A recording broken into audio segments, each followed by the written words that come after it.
T-minus 6 minutes and counting. Pilot Graby reporting the APUs are configured for startup.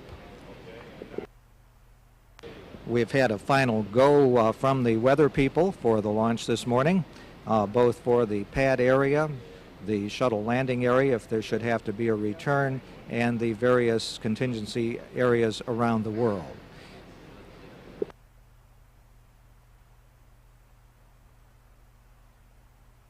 T-minus 5 minutes 30 seconds and counting.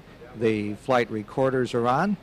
The flight recorders provide measurements of the shuttle system performance during the entire mission for playback after landing.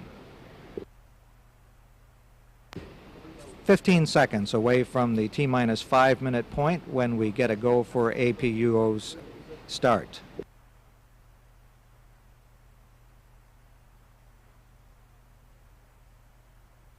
T-minus 5 minutes and counting, and we have a go for APU start. The APUs provide auxiliary power, hydraulic power to move the aerosurfaces and main engines for steering. The liquid oxygen fill and drain valve in the external tank has been closed and topping of that tank completed. And liquid oxygen drain back has been started. This means that liquid oxygen is flowing through the main propulsion system and back to the large storage tank to cool the system down slowly to minus 270 degrees below zero. And we've had a report back that APU start has been completed. T-minus 4 minutes, 13 seconds and counting. The firing circuit for the solid rocket boosters ignition and range safety destruct systems have been armed. T-minus 4 minutes and counting. The astronaut crew has closed the visors on their launch and entry helmets, and the final helium purge of the orbiter's main engines has started to ensure that there's no surplus hydrogen or oxygen in the area at the time of ignition.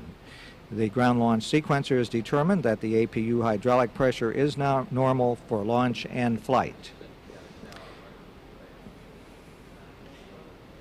T-minus 3 minutes, 30 seconds and counting. The shuttle now on internal power, and the Elevon speed brake and rudder have been moved through a pattern to ensure they're capable of doing their jobs during the mission. The engine gimbal or movement check of the main engines in the orbiter now underway.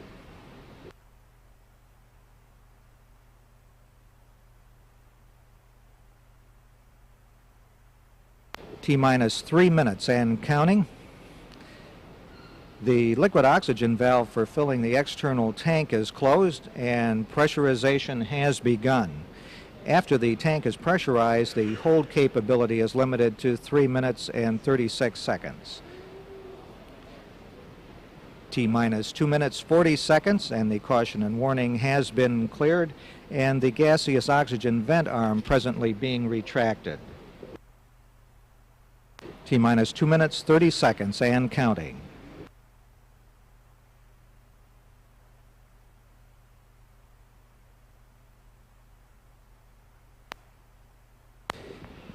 T-minus 2 minutes, 15 seconds and counting. The main engines have now been moved to the start position, and the astronauts have cleared the caution and warning memories, and all systems are verified normal for launch. T-minus 2 minutes. The liquid hydrogen vent valve has been closed and flight pressurization is underway.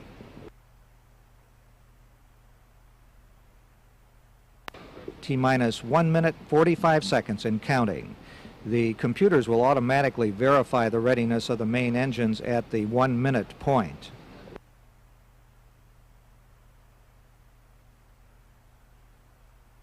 T-minus 90 seconds and counting.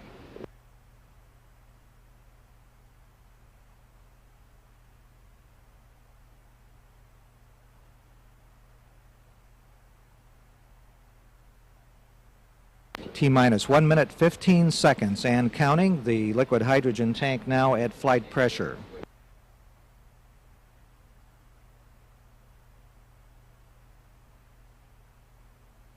Coming up on the 1 minute point, T-minus 1 minute and counting, the firing system for the sound suppression water system now armed. And the hydrogen igniters under the orbiter's engines have been armed.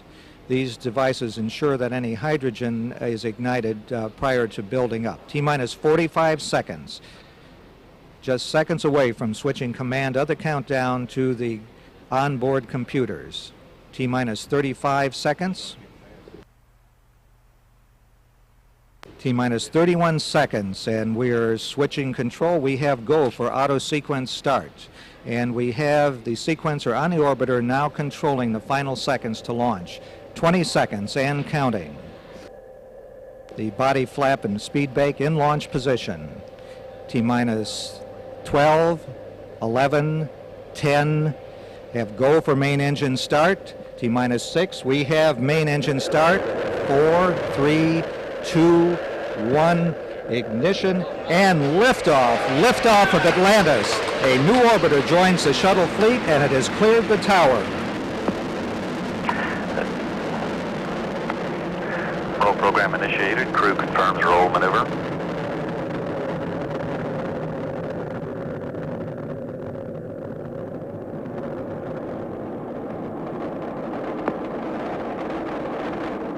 Seconds beginning, throttle down to 65%, pass through the area of maximum aerodynamic pressure on the vehicle. Booster confirms engines throttling down, velocity now 2,000 feet per second. Altitude 2.7 nautical miles, downrange distance 1 nautical mile. 3 engines performing normally.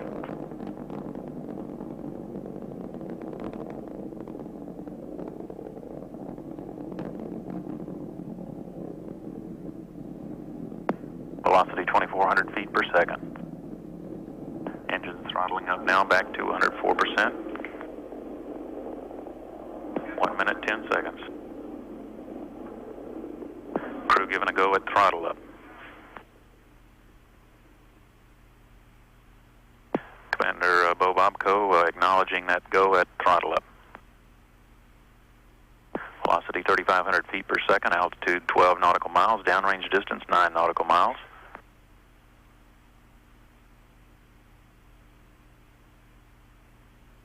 Engines running 104%. APUs and fuel cells have normal indications. Velocity 4,600 feet per second, altitude 18 nautical miles, downrange distance 16 nautical miles. Coming up on approximately the 2 minute point at which SRB separation will occur. Standing by for separation. Crew confirms PC less than 50. And we have solid rocket separation. Guidance converging as programmed, velocity 5,500 feet per second, altitude 28 nautical miles. Downrange distance 34. 3 engines still running 104%. Velocity 5,800 feet per second. First stage performance nominal. Crew advised of nominal first stage performance. 2 engine transatlantic abort capability. Atlantis now capable of reaching a transatlantic abort on 2 engines if that should become necessary. Velocity 6,200 feet per second, altitude 38 nautical miles, downrange distance 58 nautical miles. 3 engines 104%. All systems looking good at this time.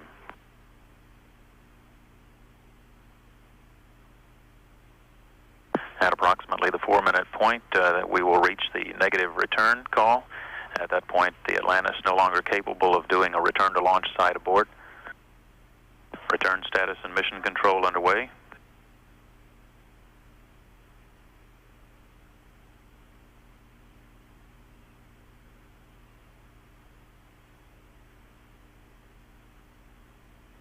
Velocity 7,400 feet per second, altitude 48 nautical miles, downrange distance 95.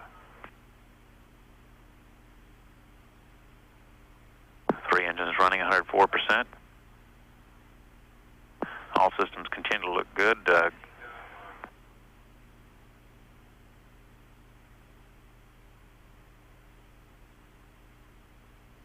Standing by for negative return. Crew advised negative return. Atlantis no longer capable of returning to launch site in the event of an abort. All systems in mission control give a go.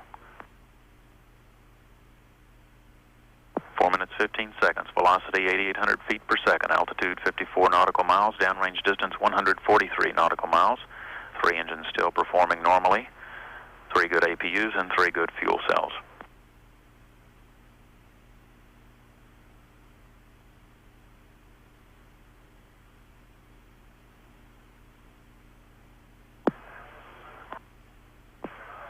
Crew given a go to press to main engine cutoff.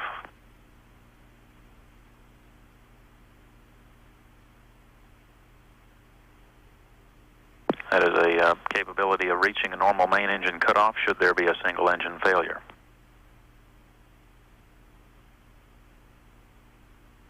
5 minutes. Velocity 10,600 feet per second. Altitude 57 nautical miles. Downrange distance 209 nautical miles.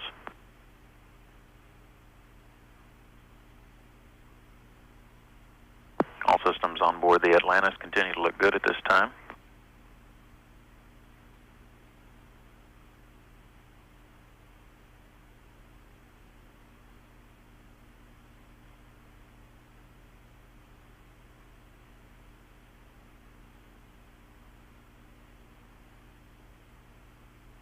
Five minutes, 35 seconds. Velocity 12,300 feet per second. Altitude 58 nautical miles. Downrange distance 269 nautical miles. Standing by for the call for single engine transatlantic capability.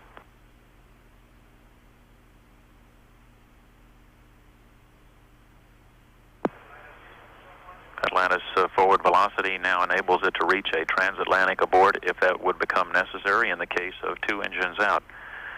All engines continuing to perform normally at this time.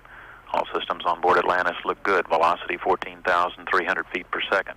Altitude 58 nautical miles. Downrange distance 340 nautical miles.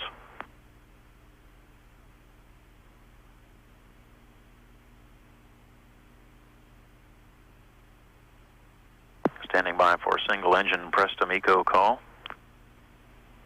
At that point, the Atlantis capable of reaching normal main engine cutoff on only 1 engine. Guidance officer reports navigation is good. Velocity 16,300 feet per second. Altitude 57 nautical miles.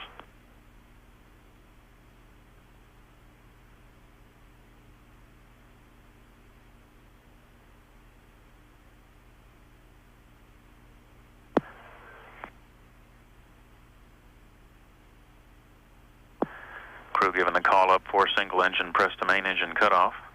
Capable of reaching main engine cutoff on single engine if that's necessary.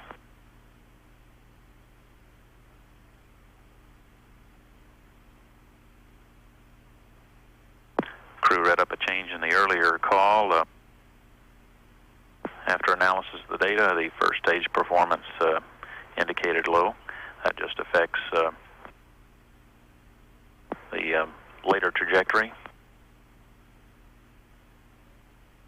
And the adjustments made. Engines, 3 engines now throttling down. Throttling to maintain 3 Gs. Velocity 21,800 feet per second. Altitude 57 nautical miles. Downrange distance 605.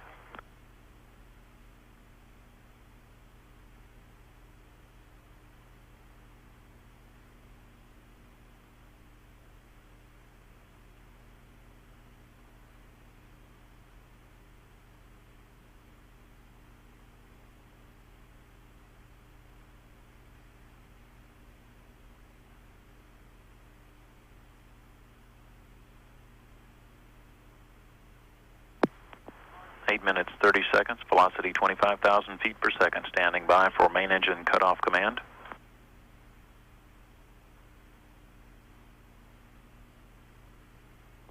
Main engine cutoff confirmed.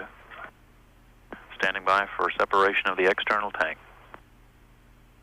Altitude 60 nautical miles, velocity 26,000 feet per second.